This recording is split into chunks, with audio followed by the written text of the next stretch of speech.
계속해서 우리가 이사야서 말씀을 주일 말씀으로 듣고 있습니다.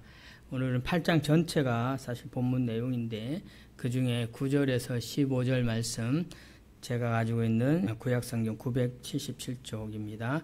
이사야서 8장 9절에서 15절 하나님 말씀 우리 함께 소리내서 한 목소리로 합독하겠습니다. 함께 읽은 본문을 중심으로 해서 그가 성소가 되시리라 라는 말씀의 제목으로 함께 은혜 받도록 하겠습니다. 오늘 본문의 내용은 지난주 7장과 마찬가지로 이어지는 내용에서 하나님께서 이사야 선지자를 통해서 계시하는 말씀입니다. 지금의 상황은 바로 이 북이스라엘 르말라의 아들 베가가 왕인 그 상황에 아람의 왕 르신, 이 아람과 함께 동맹하여서 지금 유다를, 남쪽 유다를 침공하려는 그런 상황에 있고, 또 이 유다는 이로 인해서 두 나라의 동맹의 침공으로 인해서 두려워함으로 또 주변 강대국인 아수르를 의지하는 그런 모습들로 인해서 정작 믿음과 의지 바라야 할 것은 만군의 여호와 하나님, 만군대의 여호와 하나님을 의지해야 되는데 이방 나라를 의지하는 그런 모습을 보면서 하나님께서는 역시 유다에게도 하나님의 심판의 징조를 말씀해 주고 있습니다. 그 심판의 징조가 오늘 본문 읽진 않았지만 8장 1절 첫 절에 보면 여호와께서 내게 이르시되 너는 큰 서판을 가지고 그 위에 통용 문자로 마헬 살랄 하스바스라 쓰라 이런 말씀이 있습니다. 마헬 살랄 하스바스. 그리고 나서 2절에 보면 내가 진실한 증인 제사장 우리아와 여로의 베기야의 아들 스가랴를 불러 증언하게 하리라 하시더니 여기서 말씀하는 마헬 살랄 하스바스 이 말의 이 이름, 이 아이의 이름의 뜻이 뭐냐 하면은 신속히 탈취하다, 서둘러 노력하다, 노력이 아니고 노력하다, 탈취하고 노력하다 이런 뜻을 가진 이름이 마헬 살랄 하스바스인데 마헬 살랄 하스바스 발음도 어렵죠. 이 아이의 이 이름은 이사야의 두 번째 아들의 이름입니다. 이사야의 첫 번째 아들 이름은 우리가 지난 시간에 봤는데 7장 3절에 보면은 스알 야숲이라는 이름이 나옵니다. 스알 야숲이라는 이름은 남은 자 이런 뜻을 가지고 있습니다. 남은 자가 돌아온다 이런 뜻을 가지고 있는 이 이름은 하나님은 이사야의 두 아들을 통해서 하나님의 심판과 구원에 관해서 함께 계시하면서 그 아들의 이름을 주신 것입니다. 근데 오늘 이 본문에서 두 번째 아들의 이름을 거론하면서 이 아이가 태어나는데 4절에 보면은 이는 이 아이가 내 아빠 내 엄마를 부를 줄 알기 전에 다메섹의 재물과 사마리아의 노략물이 아수르 왕 앞에 옮겨질 것이다.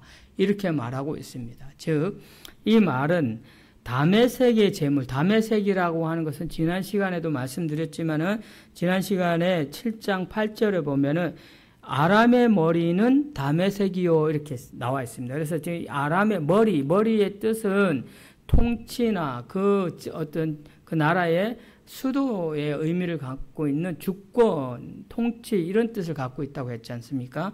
그래서 이 아람의 머리인 다메섹은 바로 아람이라는 나라의 수도가 다메섹입니다. 자, 그런데 이 다메섹의 재물 그리고 사마리아 이것은 지난 시간에 역시 7장 8절 9절에 보면은 에브라임의 머리는 사마리아요. 그래서 에브라임의 수도가 사마리아예요. 근데 이 에브라임은 제가 지난 시간에 말씀드렸을 때 에브라임은 여로보암 북이스라엘의 나라를 세운 왕.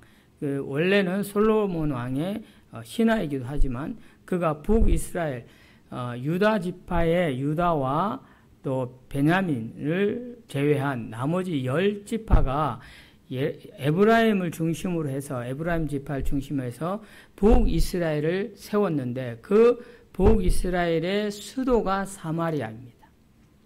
그러면 남유다의 수도는 예루살렘이죠. 그래서 이 북이스라엘을 다른 말로 표현했을 때 에브라임이다라고도 표현했다는 겁니다. 그래서 에브라임의 수도는 사마리아인데, 즉 다시 얘기하면은 아람이라는 나라와 사마리아의 그 수도인 사마리아가 수도인 이스라엘, 북이스라엘이 아수르 왕 앞에 옮겨질 것이다. 즉 아수르로 인해서 그 나라가 패망한다. 이것을 말하고 있습니다. 자, 그런데 여기서 안타까운 것은 이것으로 끝나지 않는다라는 것이 문제입니다. 그래서 제가 앞에서도 살짝 언급했지만은 원래 이 아람의 왕 르신과 르말라의 아들 이스라엘의 왕 베가가 동맹해서 유다를 침공했던 것이 이제 지난 시간에 말씀이었는데, 그러다 보니까 이 유다가 그 두 동맹 나라를 통해서 겁을 먹고 두려운 마음에 아수르를 의지했다고 했지 않습니까? 그래서 이 아수르가 그 유다가 생각하는 것처럼 느껴질 수 있도록 방금 우리가 읽었던 4절의 말씀처럼 하나님의 심판이, 즉 속히 이루어지는, 신속히 탈취되고 서둘러서 노략해지는 이런 이름을 가진 마헬살랄 하스바스라는 그 계시를 통해서 하나님의 그 계시하심이 성취되는데, 바로 이 아수르라는 나라를 통해서 아람과 이스라엘이 패망하고 망하게 되는 것입니다. 자, 그런데 그것으로 끝나지 않고 5절이 이제 여기서부터가 오늘 우리가 읽어야 될 중요한 본문의 내용인데, 5절 보면은 여호와께서 다시 내게 말씀하여 이르십니다. 이 백성이 천천히 흐르는 실로아 물을 버리고 르신과 르말라의 아들을 기뻐하느니라. 그러므로 주 내가 흉흉하고 창이란 큰 하수 곧 아스르 왕과 그의 모든 위력으로 그들을 뒤덮을 것이라. 그 모든 골짜기에 차고 모든 언덕에 넘쳐. 여기까지는 실로아 물은 여러분들이 요한복음에 보면 실로암이라는 걸 들어봤을 겁니다. 그 실로암을 실로암물로 표현하고 있고, 이 실로암물이라는 것은 상징적으로 성소, 성전에서 흘러나오는 그런 하나님의 은혜, 성령의 기름 부음, 이런 의미를 갖고 있는데, 다시 말씀드리면 성전에서 선포되어지는 율법과 하나님의 말씀, 계시에 이런 것을 말합니다. 자, 이것이 오늘날로 우리가 이해를 하고 해석을 하자면은 강단에서 하나님 말씀이 선포되어질 때 역사하는 성령의 기름 부음으로 이해를 하면 이해가 될 수 있을 것입니다. 자, 그런데 그 성소에서 흘러나오는 실로아 물, 이 하나님의 은혜, 하나님의 말씀, 하나님의 율법을 의지하지 않고 그것을 버렸다고 했잖아요. 버리고 르신과 르말라의 아들, 르신은 누구라고 했습니까? 아람의 왕이라 했잖아요. 르말라의 아들의 이름은 베가입니다. 이 베가는 이스라엘의 왕이에요. 이들이 하나님의 말씀, 율법을 버렸다는 거예요. 그래서 이방을 의지했다는 거예요. 이방 문화, 이방 우상을 의지하고, 그러다 보니까 하나님께서 그 말씀을, 하나님의 말씀을 버리고 하나님을 등지고 배교한 이들을 심판해서 그들을 멸망했는데, 그러므로 주 내가 흉흉하고 창이란 큰 하수, 즉 다시 얘기하면은 하나님의 은혜가 스며드는 그 은혜를 받아들이지 않으니까 마치 쓰나미, 해일과 같은 큰 하수, 그것이 무엇이냐니까 아수르 군대를 일으켜서 이 나라를 멸망시켰다. 그런데 그 아수르 군대의 영향, 그 해일과 같은 큰 하수가 거기서 그치지 않고, 오늘 본문 끝에 7절 읽은 끝에 보면 모든 골짜기에 차고 모든 언덕에 넘쳐 이렇게 나오죠. 넘쳐서 어디로 흘러갔냐? 이게 중요합니다. 8절까지 8절에 보면 흘러서 유다에 들어와서, 유다까지 흘러 들어와서 가득하게 찼다는 거예요. 그런데 여기에 하나님의 은혜가 또 있어요. 여기에 하나님의 은혜가 어떤 은혜가 있냐면 바로 스알 야숲, 남은 자가 돌아오리라 라는 그 은혜를 여기다 숨겨둡니다. 그게 무슨 내용이냐 하니까 8절에 보면은 흘러 유다에 들어와서 가득하여 목에까지 미쳤지만 머리에 잠기지 않았단 말이에요. 목에까지만 미친 거예요. 목에까지 미치리라. 이렇게 말씀하고 나서 여기에 임마누엘이여 그가 펴는 날개가 내 땅에 가득하리라 하였느니라. 이게 무슨 말씀이냐면은 심판은 하시되 함께 하시는 임마누엘, 함께 하시는 하나님. 7절 14절 말씀에서 우리가 임마누엘이라 하리라는 말씀에 그 함께 하시겠다라는 약속의 말씀을 남은 자들을 향한 하나님의 은혜를 우리가 지난 시간에 들었습니다. 오늘도 마찬가지로 오늘 이 본문에서도 유다를 심판하지만 완전히 멸망시키지 않고 목까지 찰 정도로 하나님은 심판하는데 그것은 죄악과 거짓된 교회, 그것은 하나님이 반드시 심판하지만 그 가운데 남은 자 거룩한 백성들은 하나님께서 임마누엘 하리라, 함께 하리라 라고 말씀하고 계신 것입니다. 이 말씀을 통해서 우리가 다시 한번 생각할 것은 비록 내가 하나님 앞에서 하나님 백성으로 살아간다 하지만 그럼에도 불구하고 때로는 이 이스라엘 백성들처럼 세상 문화, 이방 문화를 즐기고 그것을 탐하며 그것에 어떤 목표를 가지고 열심히 달려왔더라면 하나님 말씀이 내게 주어졌을 때 깨닫고 내게도 목에 하나님의 그 심판, 진노하신 목까지 차올랐구나 깨닫고 돌이켜 회개하여 남은 자로 돌아설 때 함께 하시는 하나님의 은혜가 임하신다라는 사실을 기억하고 믿는 저와 여러분 될 수 있기를 주님의 이름으로 축원합니다. 자, 그러고 나서 하나님은 이스라엘을 통해서 또 다른 심판의 메시지를 강력하게 쏟아내시는데 9절에 보면은 너희 민족들아 함성을 질러 봐라. 너희 민족들아, 이방 민족들, 이 여러 민족들이 이 하나님의 진노하심을 보고 함성을 지르고 어떻게 우리가 이겨보자, 뭐 힘을 모아보자, 이렇게 한들 그러나 어떻게 한다고요? 끝내 패망하리라. 너희들이 입을 모아 힘을 모아 소리를 질러본들 아무런 소용이 없다. 너희 먼 나라 백성들아 들을지니라. 너희 허리를 동이라. 이 말은 수고하고 노력하는 것을 말합니다. 그래서 열심히 수고하고 노력하고 너희들의 어떤 공든탑을 세우고 바벨탑을 세운다 할지라도 너희 이방 나라 먼 나라 백성들아 들어라. 결국 그러나 끝내 패망하리라. 너희 허리에 띠를 띠라. 마찬가지 같은 뜻입니다. 그러나 끝내 패망하리라.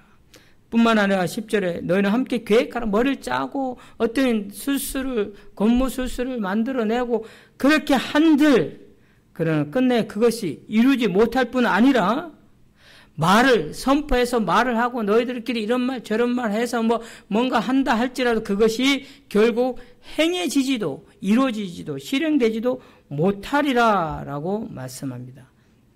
왜냐하면은 10절 끝에 보면은 이는 하나님이 우리와 함께 하심이라. 8절에는 뭐라고 표현했어요? 이것을 임마누엘이라 이렇게 표현했죠. 임마누엘은 하나님 우리와 함께 하심이라. 이 말씀은 하나님이 거룩한 하나님 백성 남은 자들과 함께 하시고 하나님 앞에 범죄하고 하나님을 배교하고 하나님의 등지고 적대하고 세상 이방신을 섬기고 이방 문화를 세속을 탐하면 그것들은 아무리 수고하고 노력하고 한들 되는 듯해 보이고 힘이 모아지는 듯해 보일지라도 끝내 그것은 패망하리라. 끝내 그것은 이루지 못하리라. 왜? 함께하는 하나님, 임마누엘 하나님이 거룩하신 하나님이기 때문에 세상 세속 문화는 하나님의 거룩함 앞에서 존재할 수가 없는 것입니다. 그런데 사랑하는 여러분, 세상이 힘을 모아서 힘을 쓸 때 그리고 뭔가 쌓아 올려서 탑을 만들어 갈 때 뭔가 세상이 번창해지는 것 같고 세속이 잘 되는 것 같아서 이방 문화가 더 왕성해지는 것 같아서 눈을 돌려 그것을 바라보면 교회가 거룩을 상실하게 됩니다. 교회가 거룩을 상실하게 되면은 교회가 거룩을 상실해서 그것으로 힘이 없구나가 아니라 세상의 물결이 교회로 들어옵니다. 그것을 세속화라고 합니다. 교회가 세속화되면 단지 교회가 어떤 힘을 잃거나 어떤 그런 힘을 내지 못하는 정도가 아니라 그야말로 세속의 물길, 쓰나미와 같은 그런 거대한 하수가 교회를 침범해서 거짓된 교회, 세속에 물들어 있는 그 교회는 하나님의 심판의 대상이 됩니다.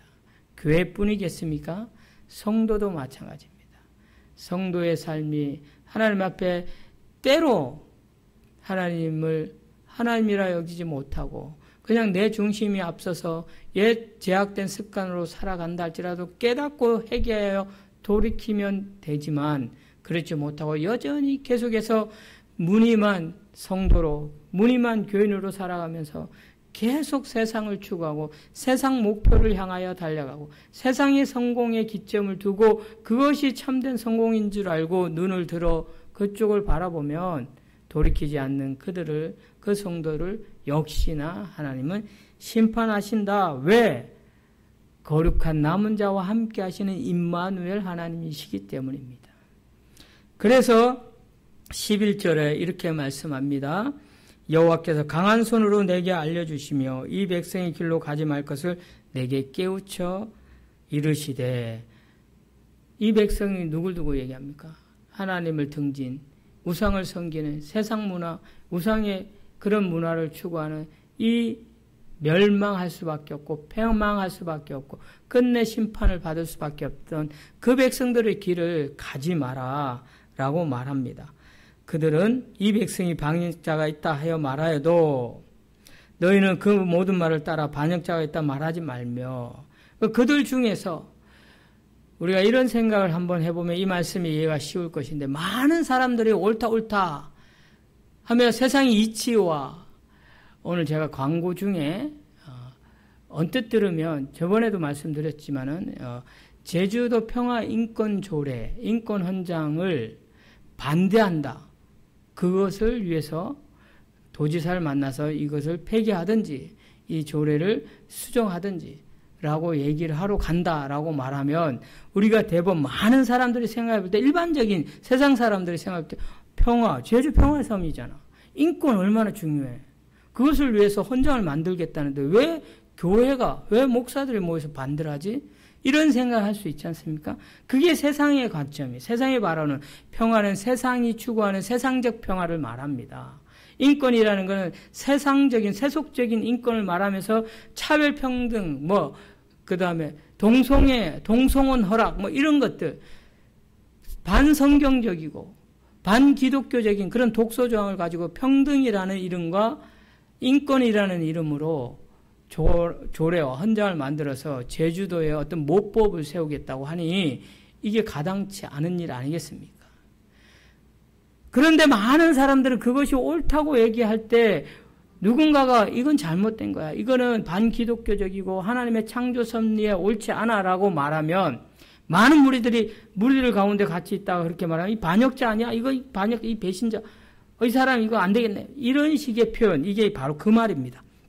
모두가 반역자가 있다고 하지 말며, 모든 말을 따라 반역자가 있다고 하지 말며, 그들이 두려워하는 것을 너희도 두려워하지 말라. 세상이 두려워하는 것을 두려워하지 말라. 왜? 남은 자, 하나님의 거룩한 백성들, 하나님의 임마누엘 하시는 하나님과 그 은혜를 누릴 사람들은 바로 세상을 두려워하는 자가 아니고 바로 하나님을 두려워하는 자이기 때문입니다. 그래서 13절에 만군의 여호와 그를 너희가 거룩하다 하고 그를 너희가 두려워하며 무서워할 자로 삼으라. 정작 우리가 두려워해야 하고 정작 우리가 무서워할 이는 누구냐? 바로 만군의 여호와 하나님이시다. 그러나 여기서 말하는 우리가 두려워하고 무서워한다는 것은 무작정 맹목적으로 어떤 대상에 대해서 갖는 두려움과 무서움 이런 것이 아니라 하나님을 경외하라는 거예요. 그 하나님의 거룩하심을 높이고 그 거룩하신 이름 앞에 조아릴 줄 아는 것, 이것이 두려움이고 또 하나님 앞에서 무서워하는 그런 모습일 것입니다. 어쨌든 우리는 세상을 두려워할 것이 아니라, 세상을 무서워할 것이 아니라 만군의 여호와 그의 이름을 거룩하게 하며 그를 두려워해야 한다라는 것입니다. 그 이유가 14절 오늘 말씀의 제목인데, 그가 성소가 되리라. 성소가 되리라. 이 성소가 되리라라는 이 말, 지금 개정은 이렇게 번역을 하고 있지만은 이 원어의 뜻을 개역 한글이 좀 더 어떤 면에서는 원어대로 번역하지 않았나 이런 생각을 하게 하는데, 거룩한 곳 또는 거룩한 피난처 이런 뜻을 갖고 있습니다. 이 원어가. 근데 이것을 이제 성소라고 개역 개정은 이렇게 번역을 했는데, 개역 한글은 거룩한 것, 거룩한 성소, 거룩한 피할 곳 이렇게 표현하고 있습니다. 이것은 바로 하나님만이 참된 안식처며 하나님만이 참된 피난처가 되신다. 세상의 그 어떤 곳에서도 숨을 수 없고 그 어떤 곳에서도 우리의 참된 안식과 평화를 줄 수 없습니다. 그러나 하나님 안에서 임마누엘 하나님을 누리면 그것이 바로 참된 평안이고 참된 피난처며 안식처인 것입니다. 그것이 바로 하나님이 머무는 하나님의 임재 자소인 성소, 시온소입니다. 그렇기에 우리는 그 하나님을 두려워해야 합니다. 그 하나님의 거룩함을 거룩하다고 표현하며 그 거룩함을 높여 찬양해야 하는 것입니다. 오늘 우리가 찬양으로 고백한 것들이 다 그런 의미입니다. 그래서 그 임마누엘 하나님, 나에게서 한 가지 소원이 있다면 내 평생 그 사랑 안에 머무는, 그 하나님의 성소 안에 머무는 그런 사람들이 바로 남은 자다. 이 시대의 남은 자로 하나님께 돌아와서 영원한 복락을 누릴 사람들이다. 이 말씀을 생각하며 저와 여러분이 함께 남은 자로서 오직 하나님이 우리의 두려움의 대상이고 우리가 높여 찬양할 거룩한 분이신 것을, 세상을 찬양할 것이 아니고 세상의 그 현란함을 노래할 것이 아니라 하나님의 이름을 노래하고 그분을 높여 찬양하며 그의 거룩함을 세상에 선포해 나가는 그 백성들이 바로 남은 자요 주께로 돌아올 자, 저와 여러분이 바로 그런 하나님의 참된 거룩한 백성 될 수 있기를 주님의 이름으로 축원합니다. 우리 이 시간에